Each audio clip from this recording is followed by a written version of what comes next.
Ketika ruh manusia telah meninggalkan badannya lewat jalan kematian yang disebut dengan meninggal dunia, maka ruh manusia itu pergi dan terbang tinggi untuk pindah ke suatu alam yang dinamakan dengan alam barzakh. Sedangkan kepompong ruhnya yang disebut dengan badan atau jasad atau fisik atau body itu harus dipendam dengan cara tertentu di dalam tanah yang dinamakan dengan dikuburkan atau dikebumikan. Nah, apa itu al-maut? Mati atau kematian. Kita perlu sedikit mengulang tentang makna kematian. Allah mengatakan kullu nafsin dha'iqatul maut. Semua manusia akan kematian. Yang jelas mati itu bukan bermakna ketiadaan, atau kematian itu bukanlah sirnanya badan dan ruhnya. Mati adalah berpisahnya ruh dengan badannya yang materi, yang unsuri ini. Dan ruhnya itu setelah berpisah dengan badannya, berpindah dan pergi ke satu alam lain yang dinamakan dengan alam barzakh atau alam kubur. Ketika ruh itu telah berpisah dengan badannya, maka kekuasaan ruh atas badannya telah lepas dan berakhir. Artinya, ruh tidak bisa lagi mengatur badannya dan ruh tidak bisa lagi menggunakan badannya sebagai alat untuk mencapai tujuannya. Dengan kata lain bahwa pada saat tiba kematian tersebut, Allah Subhanahu wa Ta'ala telah mencabut kekuasaan dan kekuatan ruh atas dan dari badannya. Coba kita membaca tentang beberapa riwayat tentang kematian agar kita bisa memahami tentang kematian lebih banyak lagi. Di dalam kitab Muntakhab Mizanul Hikmah tentang kematian, saya buka itu ada pada halaman 574. Ada beberapa hadis yang bisa kita ambil di sini. Terkait dengan kematian itu ada firman Allah di surat Al-Mulk, surat Tabarak ayat 2. A'udzu billahi minasyaitonir rajim. Alladzi khalaqal mauta wal hayata liyabluwakum ayyukum ahsanu amala wa huwal azizul ghafur. Bahwa Allah telah menciptakan kematian dan kehidupan untuk menguji kita manusia, agar kita nanti diuji siapa yang paling bagus amal perbuatannya. Rasulullah bersabda, "Idza mata ahadukum faqad qamat qiyamatuhu." Apabila seseorang telah mengalami kematian, ya, maka qamat qiyamatuhu, telah terjadi kiamatnya. Di hadis yang lain bahwa kematian adalah sebagai kiamat syugro. Kita punya dua kiamat, kiamat syugro dan kiamat kubro. Kiamat kecil dan kiamat yang besar. Kiamat syugro kecil adalah kematian. Kiamat besar ya hari kiamat untuk masuk ke alam akhirat. Ya.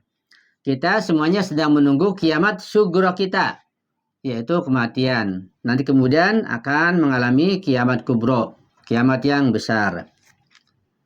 Rasulullah melanjutkan, yara ma lahu min khairin wa syarrin.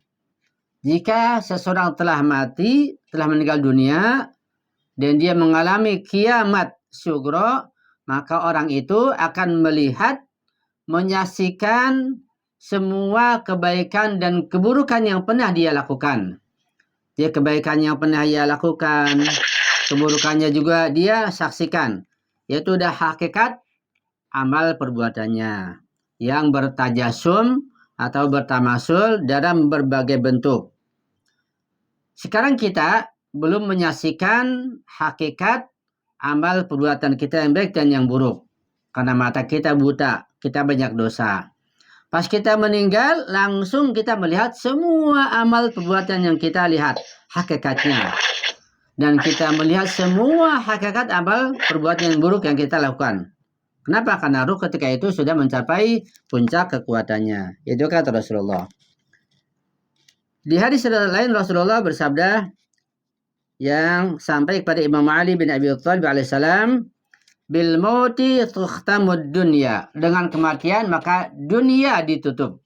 Ya. Sekarang kita hidup, kita masih membuka dunia kita. Kapan kita tutup dunia kita ini? Hidup kita ini dengan kematian. Bil mauti tukhtamud dunya. Dengan kematian maka dunia habis masanya. Tutup sudah begitu. Di hadis yang lain Imam Ali berkata, al-mautu babul akhirah. Kematian adalah pintu menuju akhirat, itu menuju ke alam barzah. Karena itu untuk mencapai alam barzah tidak mungkin kecuali dengan atau lewat jalan kematian. Ada sebuah cerita yang disampaikan oleh Imam Ja'far Shadiq alaihissalam, ini pernah saya sampaikan bahwa ada suatu kaum, suatu masyarakat yang mereka merasa takut dengan kematian. Ini sebelum masa Rasulullah, pada suatu zaman seorang nabi. Mereka datang pada nabinya.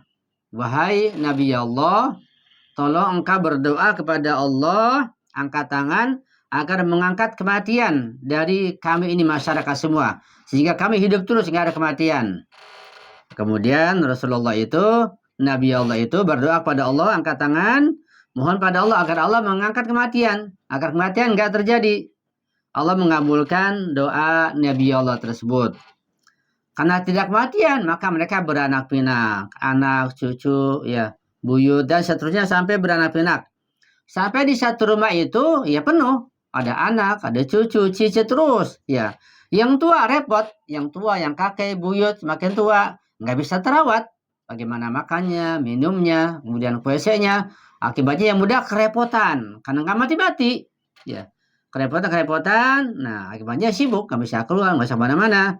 Setelah semuanya masyarakat merasa kerepotan karena ada kematian, yang tua makin lemah, makin tua, mati juga tidak, nah, mereka terpaksa datang lagi kepada Nabi yang tadi itu. Wahai Nabi Allah, ternyata setelah hidup ini panjang, tidak ada kematian, kami kerepotan.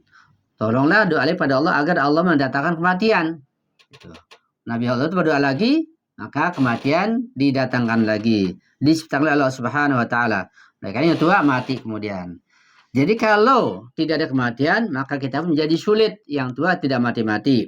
Apalagi kalau hewannya, tumbuhannya, semua nggak ada kematian ya, sangat sulit. Ya, nggak bisa tergambar. Jadi kematian adalah nikmat dari Allah Subhanahu wa taala buat orang beriman. Orang beriman terinduk pada kematian.